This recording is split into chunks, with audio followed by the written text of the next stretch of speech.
Ultimo fine settimana di luglio da grandi manovre per la Polizia Stradale del Veneto, impegnata a controllare strade e soprattutto autostrade nel primo vero grande esodo di quest'estate 2011.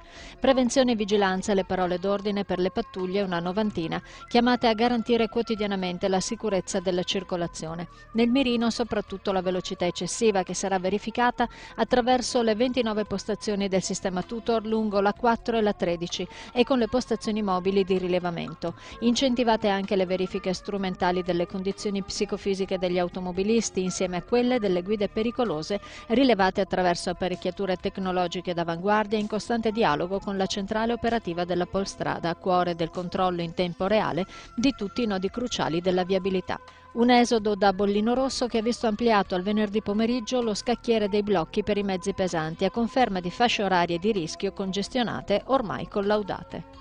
È già un segnale che sia stato introdotto il divieto di circolazione già da oggi alle ore 16 per i mezzi pesanti fino alle 24 e poi anche sabato e domenica dalle 7 alle 24. E così come le fasce orarie a maggior rischio congestione si conferma anche il nodo critico per eccellenza della viabilità veneta per coloro che hanno scelto il mare come punto d'approdo delle proprie ferie. In partenza per quanto riguarda il Veneto sicuramente il tratto del passante di Mestre, l'innesto con l'A4 di Autovie verso Trieste. Proprio per non finire nella morsa della coda da grande esodo sono stati individuati gli itinerari alternativi a quelli autostradali comunicati agli automobilisti attraverso i pannelli a messaggio variabile e gli appositi spazi radiofonici.